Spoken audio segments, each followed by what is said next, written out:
Ladies and gentlemen, boys and girls, Homo sapiens, plodders and prodders, anal tracts and tribute acts, welcome along to the Gamesmanship podcast, the show, as you know, forever at the crease of Sporting Insight. Few haters online. We haven't been active for at least 2 weeks. We've been stretching our legs and, doing some life. We've been shining shoes. We've been having baths. Indeed. We've been washing our hair, all that type of thing. Not much has been going on. Well, lots been going on in the world, but we haven't been covering it. So apologies for that. We're trying to emerge into the world and we can't seem to get online these days, which is not great. But my name is Joe Spivey, as ever. That's George Wilson. George, are you receiving me? Loud and clear. Loud and clear, excellent. So, George, we have missed a fortnight's worth of football, in which, the saying, a fortnight's a short time in football. We have missed a hell of a lot of action. Arsenal are at the top of the table, which I think that's worth a screen grab at any point of the season. They're 2 points clear of Manchester City in second place. They seem to be winning at will, although they haven't actually, I was looking at this the other day, they haven't played anybody that's sort of higher than 14th or something like that yet, so they might be decent, but they haven't played a gun team yet. Well, yeah, but I mean, if you look back at last season when they had that run just after the internationals where they lost to Southampton, lost to Brighton, lost to Crystal Palace in 3 consecutive games, and then went on and beat United and Chelsea. So if they are beating the lower teams, that's at least something than they had better than last year. But the big news was, of course, on Monday night, where I think pretty much everyone had written off United to lose against Liverpool. And both teams in red struggling at the start of the season, failing to click. Man United... Yeah, there were calls for 7 or 8 at Old Trafford. Yeah. That was just like, odds for 10-0 and stuff like that, but it wasn't to be. More predictably, United are struggling than Liverpool, but they came over the first 3 points of the season. An excellent first goal from Sancho, I thought. Brilliantly held up Cole with the left foot into the bottom corner. With Bruno Fernandes pointing to the corner of the goal. They had so much time and composure. Fernandes was like giving him a guided tour of the net, like shoot. Yeah. So there was that. And then the second goal... Rashford scored as well, which is big, perhaps putting to bed some rumours of him going to PSG, which have been kicking about. Have they been kicking about? I've not picked up any of those kicks. Well, because it's been very similar to sort of the Aubameyang Barcelona move. I think lots of European clubs sort of see the pressure that's put on striker stars in the Premier League, and as soon as they go through a 6-month bare patch, we sort of loosen up and leave. Well, no, but as we sort of count them out as English fans, and then I think lots of European big clubs think, hang on a minute. Form is temporary, class is permanent here, and can snap up a good deal. Other adages are available. Yep. But that's by the by. I think what I want to talk about mostly is, as you say, the informed teams, and we have Arsenal, and really the one I want to look at is Newcastle, because I made a big punt at the start of the season that Newcastle will be top 4, and it's looking ever more likely, I reckon. Yeah, they're excellent. I mean, if you have an owner who's got billions upon trillions of pounds, and you have presumably an excellent side and gathering support. I imagine St James's is full on a weekly basis now. Yeah, everything seems to be on the up. I mean, obviously they played pretty well against Man City, didn't they? I was thinking against Man City. Arsenal and not played anybody yet, but they haven't exactly played the whipping boys, and they seem to be doing rather well. You say it was a big punt, George. I don't know how perspicacious that was exactly. I don't know whether that was. Well, it's a squad it's a squad that was fighting for relegation halfway through last season, and then obviously Eddie Howe comes in, new players, Trippier comes in. But this is a fantastically run side still, which is lacking superstars, I think. I mean, they've just made a signing from some 60 million 20-year-old from who's Swedish, who's probably going to mean that Chris Wood's never going to start again. But still not salted it was Nick for Burnley for no reason whatsoever. No. But that's by the by. Smoulder into the distance. It could have been in a spaghetti western there. Yeah. But yeah, I just think they're looking really good, and a sleeping giant of English football is back, and long may it continue, really. I'm very excited that further north teams can be getting back into the top 4, because for a while it's been a bit of a London-centric league. Yeah, and you'd hate that, wouldn't you? Being from Brighton, you'd hate that. Shocking. But also, I know this is going back a while. Did you manage to catch much of the Chelsea Spurs game? This was literally bordering on 2 weeks ago now. 2 weeks ago. At the bridge. You see that? No. Of course, the fight between Conte robbery. and Tuchel. Well, not just the fight, but just officiating robbery of the most egregious kind. I know it's been sort of mulled over and battered to death, but Chelsea, it really should have had 12 points from the game, 3 points from the game. Awful officiating, really poor. But there we are. 2 goals that should not have been, and then of course you had intermanagerial scraps and stuff. Thomas Tuchel pulling a bit of a bat, holding onto the hand. Conte's getting the finger out. It was good. I assume they've been fined copious quantities of capital for that, because that's not a good example to kids. Please do not fight on the touchline. It was all happening.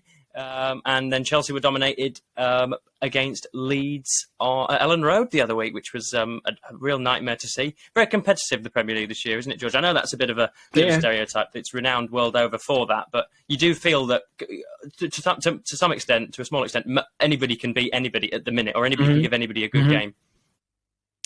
Because obviously Leeds have had a big transfer window with effectively getting 110, 120 million for the through the Rafinha and Calvin Phillips deals, which meant, and they've bought well, and obviously Bamford's back from injury. New manager in Captain America seems to be doing a good job, and Ellen Road seemed like it was actually physically rocking. It looked, I know, yeah, it was bad, wasn't it? Yeah, I know. Yeah. Have you ever been, George? I've never been to Ellen Road, no.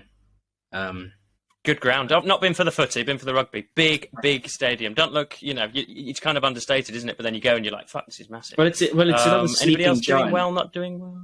Well, just as a Chelsea fan, I'd like to ask you a question, because obviously Tuchel had the confrontation with Conte, and then I don't know if you saw his post-match interview against Leeds, but basically said own goal, set piece failure, defence from Chelsea. Chelsea were the better team.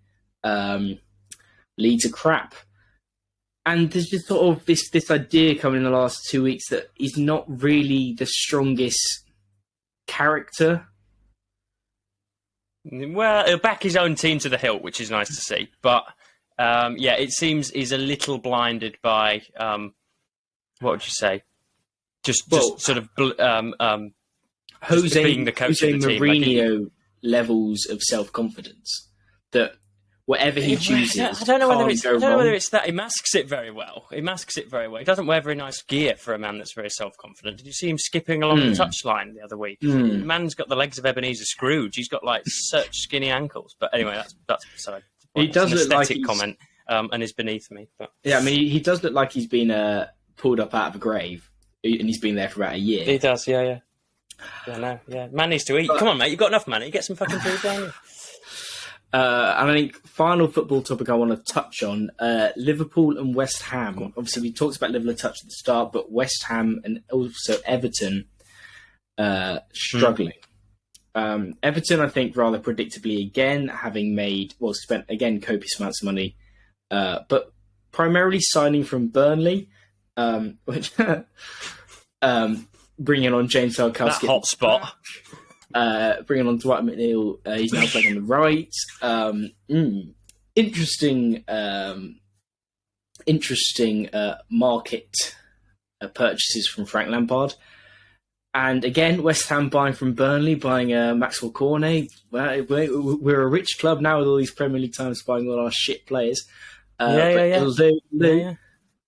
And I think they're looking a bit rudderless and momentumless. And I think because of what you touched on at the start just now, which was about how anyone can beat anyone in the Premier League with lots of squads being very evenly matched, lots of clubs now having high-scoring number nines. It's going to be a lot about momentum. Apart from Chelsea. It's going to be a lot about momentum. Can you put 5, 6, 7 good runs together? hopefully, and you don't have to play Man City in that run, basically. Or Arsenal. Watch out for the Gunners. They're going to come and pin you down. Yeah, well, I mean... Yeah, Newcastle away. Or Hull City away. Fucking hell, you're going to watch out for those guys. Fucking, we were top of the championship, top of the world for at least like 2 days. City are on the up, but we don't talk about the championship because nobody gives a shit. A bit like Burnley. Well, yeah, and I mean, just a final word that I think Arsenal and Arteta signing Jesus is one of, as a replacement for Aubameyang. Obviously, that was last season he left. Everyone was hugely criticising them that they didn't replace him immediately, and then obviously they ended up losing out to Tottenham last season on that 4th spot for the Champions League. Mm-hmm. It's definitely paid off in terms of having a bit of patience, waiting for that perfect number 9, and then getting in Jesus for 60 million, which is obviously a hell of a lot of money, but seems like a bargain if he puts 25 goals away the season, gets in that top 4, can play a lot. Seems to have a very good attitude. He can knock him in. He's a good bloke. Yeah.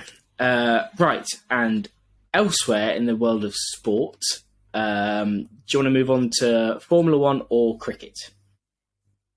Well, I mean, Formula 1, Daniel Ricciardo isn't racing next year. We'd already certified that. I mean, he was basically just listening to us, I think, wasn't he? I don't think it was anything really autonomous about that. I think he just thought Joe and George have put the nail in the coffin, really. And I'm off. I'm going to go and do some punditry for a little while, or just shine my teeth in the mirror or something like that. So, yeah, Ricciardo's done. It's not confirmed that he's not racing next year. No, I know it's not, but nobody wants him, do they, George? Well, I mean, Alpine might have to take him. Okay. Well, if they do, then I'm sure they'll have boundless success. Well, I mean, because there's the likes of Alpine could have him. Haas could have him. Mick Schumacher's out of contract. Would he go to Haas though? Williams could have him because Nicholas Latifi's out of contract. So it's sort of this: does he want to stay in F1, do a Kimi Räikkönen? Fill that huge void of Nicholas Latifi. Well, but it is the Kimi Räikkönen move. Does he want to stay in Formula 1 in a lower team? No chance of winning on podiums, but keep driving around because it's a hobby for him. It's not a job; it's a hobby. I get that. It's not a job. Yeah, it's exactly it. Yeah, just a pageantry for the world's elites. Yeah, and then of course the big race coming up this weekend, Spa-Francorchamps. Spa. Is that the longest track on the circuit? It is the longest track on the circuit. Yes, the biggest cliche. And then 2 minutes 10 or something to get round that fucker, is it? Something like that? Well, it's never a problem for qualifying because traffic in Spa is very easy, as they always say. And last year it was the biggest fad race of the season. I don't know if you remember. It was, yeah. It was George plopping it. Did he plop it on in second place or something like that? Or was it even? It might have even been pole. I can't even remember. No, it was in second. Yeah, he did. And then they did the 10 laps behind the safety car, and then the FIA said, "Yeah, that's a race." That's a race, boys. Yeah, you absolutely. Yeah, we don't actually want to ship a load of money for not running a race, so nobody gets a refund. You've all seen a race. Congrats. Thanks for coming 30 miles beyond the jurisdiction of any city into the woods to come and watch a race. Sorry, boys, you've got to go home. It's like, yeah, cheers. And we've just been pissed on for an hour. So, yeah, there was that debacle. But, yeah, hopefully it's not going to be an absolute deluge this year in Belgium. And what's the other cliche, George? Where do they go near? Is it the Ardennes? Is that where they go? In the heart of the Ardennes? I was just about to say, I will be sitting there excited on Sunday, probably with a bit of food in front of me and maybe a beer, and then be waiting for Will Buxton to say, and this afternoon, deep in the heart of the Ardennes, we bring you. Deep in the heart of the exactly, yeah, it's very early 20th century language, isn't it? It's very sort of World War One Ardennes. Yeah, it's like, the gateway to the Pyrenees. What the fuck does that mean? It's like people talk about that in France all the time. The gateway to the Pyrenees. Oh, right, yeah, cheers, mate. What relevance has that got whatsoever? None. Yeah, cliche. If you want to talk about cliches, George, fucking wind me up, mate, and I will absolutely spin. But yeah, we won't get into that. So that's Formula One. What else have we got? We've got some cricket going on. We've had the first test of SA versus England, which went abysmally from a English point of view. Pretty abysmally, in my humble opinion. George is shaking his head and sort of rotating his shoulders a little bit here. What's he thinking? Well, it depends on your point of view, really, doesn't it? It's are you a fan of Bazball? Are you a fan of traditional cricket? Do you think Bazball's stupid? I liked it. I thought it was a success. We scored it over 4.5 and over. We lost. Who cares? We're now winning this game that's currently on today. Who cares? It's just Bazball. Yeah, I've got it on. We're at T. I think South Africa are 150 off for 8 or something, so they're not going to score 200. So still 8 down. Still 8 down. Yeah, Norkie and Rabada are having a little stick. But yeah, it's not going too well or whatever. But have you seen much of the action today, George? I watched the first session, but who cares? Like it's just Bazball, isn't it? Like we play for 3 innings. Who cares? And then all we want to see is us chase 400 in the last day of a Test match. Johnny Bairstow in 200, and that's Johnny what Bairstow Bazball swinging. is. Yep. Yeah. Who cares? Like we lose all the games. It's a shame. Yeah, we're not bothered. We're having fun. It's not the winning that counts, George. What did Mother say? What did Mummy say at 7 years of age? It's not the winning that counts, son. It's the taking part. No, it's not the winning. It's the scoring runs at 4.5 and over, champ. That's what she meant when she said taking part. Yeah. Subliminally, that's what she meant. Like you can meet any international fan. They can be Australian, New Zealand, Indian. They say, "Oh, we're in the Test Championship here. Oh, we win this World Cup. Oh, blah blah blah." Yeah. But it's like, do you score runner ball hundreds in Test matches? Do you score 50 ball hundreds in white ball matches? And do you score 25 ball hundreds in T20s? No, we do. Fuck off. Yeah, excellent. And what? And when we win, we shout about it. And when we lose with dignity. It's not even with dignity. It's with razzmatazz and panache. Mm-hmm. We lose like the French lose. We lose in a blaze of glory with fireworks and we lost people going mental with vuvuzelas on the side and stuff. Ben Stokes having his perfect salad of a trim, laughing his way to. I know what's gone on with that. What's gone on with that? 3 or 4 years ago. Mm-hmm. 3 or 4 years ago, the man had normal hair, and all of a sudden, it's like absolutely industry-backed. I think there's been a bit of a Wayne Rooney forestation transplant job gone on. Do you reckon someone's had the needle to him? I reckon. Yeah. All of this mental health, all of this mental health bollocks. No, it's just he had a trip to Turkey. I've just I've had my teeth done and my fucking my hairline done, my hairline redone. The man's got like highlights now and stuff. It's excellent. For a man who likes the centre passing, it ain't bad. So that's been going on. T at day 1, 143 for 8. Sorry, I misspoke earlier. 143 for 8. Mark butchering the excellent chinos as ever. Cricket's going well. Watching 100, George? A bit of that? Bits and bobs of that? Been watching a bit of it. I think it's been more of a success issue than it has been last year. We get more, like we have a few more of the Australian pros over, which is good. I think it's still sort of a bit confused. It's failed to sort of be that IPL competitor, and it basically boils down to the fundamental problem that there is too much cricket going on in England right now. We had the Blast, which was okay, and I thought that was a very well-run competition with quite a high standard. We now have the 100 at the same time as the One Day Cup. So I've been down to Sussex, and I'm going down to Sussex for the One Day Cup, and it's Sussex under-19s versus Middlesex under-19s. No one you've ever heard of, except Sussex have got Pajara playing who scores double hundreds every week. Like, there's just too much. He's pretty good. Yeah. But there's like far too much cricket going on. You got Test match, 100, One Day Cup. There's probably an ODI series knocking around the corner. And it just seems that like there's so much professional cricket all stretched out so thin. It's not ideal, and it's they ploughed a load of presumably they ploughed a lot of money into it. There's like fucking Dizzy Rascal or whatever the hell on the side doing some shit at half time. You've probably got 15 quid hot dogs in there, so there's revenue in it. There's a bit to bite on. But exactly, I know why they have all this white ball cricket, because they need all this white ball cricket to get the TV rights and to get the fans in watching so that they can support Test cricket, because Test cricket loses money hand over fist It's about as financially viable over as fist. running Man United. But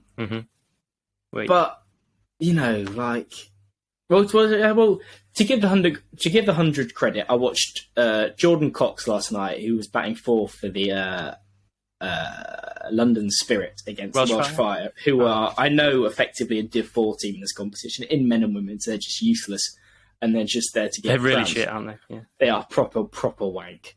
But he looks brilliant, and it gave him exposure. And you know, I'm now calling for a test call up. Zach Crawley, go. We got another ginger, Jordan Cox, get him in.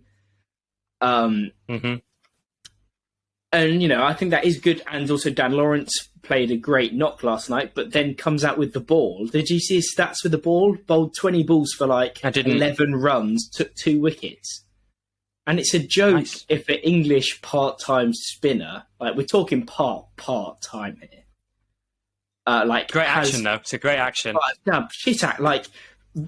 It should be criminal for any captain to bowl him ever, because it's just so ugly and just, no. Not having it, and like the Welsh Fire and making him look like fucking Murali in 1998 on a dust bowl in Sri Lanka. Like it makes a bit of a joke of the competition when you have bang average talent. Bang average. Yeah. I know, George. I know. Well, that's cricket done. What else we got to? Just very well. I don't know how briefly we want to do this because we've absolutely biked it out on this channel and probably scared you all half to death. But there's another race going on. It's the Tour of Spain, La Vuelta. That is 3 weeks around Spain, which is basically the Tour of France, but as I say, in Spain. We've had 4 or 5 stages, 3 of them of which have been in Belgium. Of course, try explaining that to a non-cycling fan. The Tour of Spain starts in Utrecht. Thanks for that one, organisers. 3 stages in the Netherlands, 1 in Spain. Weird breakaway stage yesterday. Roglic has been in red for a bit. It gets to the point in the season, George, where you watch the opening classics and you haven't watched cycling for 6 months, so everything is titillating, everything is fab, and then like you watch the Giro because it's the first Grand Tour, and everybody's in pink and everyone looks really nice, and then you watch the Tour because fucking, as I say, everybody watches the Tour, and then you just kind of get bored, and I'm bored of watching people pedal around, and I'm sure most people are bored of it anyway. So if I'm bored, then that's really bad. But there is a sort of there's bits going on the next week, big high hills. Even my cycling terminology's gone to the dogs. High hills. But apart from that, not much going on. And then you've also got one side story from cycling, which is one of George's favourites. Mr. Nairo Quintana from, I think I'm right in saying Colombia, has been absolutely zapped for a drugs bust, which is less than ideal. So yes, I believe the substance in question was tramadol. Don't know whether you've ever done a bit of tramadol, George, but yeah, it basically makes you feel like you can't lose your arms. I've heard. Well, it's not part of my Saturday routine, but I've because he's been appealing this, and I can sort of see why. Because from the research that I've been doing, it seems that sort of tramadol is a very it's what they used to take in the 1950s and 60s. Like if you were trying to cheat, you wouldn't take this because it's like the first. It's like trying to sneak a knife or a weapon. It's like trying to sneak a weapon through airport security and just putting a knife in your pocket. Like it's the most obvious, pointless way of trying to cheat because you're obviously going to get caught. So I actually do believe him when he says, I've taken this inadvertently. I think he's probably taken some, I don't know, a protein powder or a supplement or whatever that he probably hasn't read the full list of ingredients on. And it's probably said on the back of it, trace, because have you seen what he's tested positive for, like a picogram? Like it has no performance it has no performance benefit at all. So I actually do feel quite sorry for the bloke when he has just probably come into a trace amount. Yeah, and the odd thing legally is that like the Tour forget to run the Tour now, but anyway, the organisation that run the Tour have disqualified him from their race, but the UCI, the governing body, don't actually have tramadol as a bannable substance. So it's a prohibited substance, but not a bannable one. So you can't take it, but we're not actually sanctioned to punish you for taking it, which is like the shittest. It's like the supply teacher's rules of like, oh, sit down and be good, boys, because if you don't sit down and be good, I won't punish you. It's bizarre. So yeah, he's taken it and will be. I mean, he'll be punished. He'll be lamented publicly for stuff like that, and it will carry it for a little while. But I don't really see how it's very significant, given that he finished like 5th anyway. If he'd have gone and won by a quarter of an hour, then fair enough, it's worth raising. But and there's also the point of his contract as well, because Arkea Sam's he signed a 3-year deal, I think 4 days before this came out, and that was made public. And Arkea weren't aware of said scandal or affair before this, so there could be potentially legal action taken by Arkea where it's like on your bike, Nairo, if you pardon the pun. So we'll see. We will see.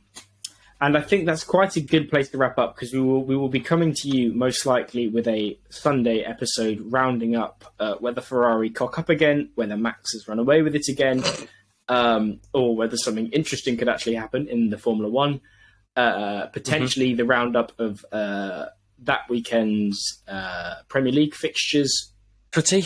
And then obviously we should have, by the weekend, we will have a conclusion of... Correct, yes. Well, absolutely. I mean, at the rate that England go, that could be tomorrow. Yeah, true. We're back out. It's still a gorgeous day in Manchester, George. I want to be back over the Pennines, mate. I don't know about you. I'm bored in Hull. It's raining proverbial domesticated. You don't want to say that too loud. You don't want to say that too loudly in Yorkshire. I want to be back over the Pennines. Oh yeah, I'll say it loudly. Yeah, but anyway, you live in a bad part of Yorkshire. I want to be. Sorry, I am in a shocking part of Yorkshire. Yeah, but yeah, this has turned wildly from sports chat to regional chat. Anyway, well, I'm sure we will all listeners, if you're out there, we will see you soon on Sunday. Oh, wicket!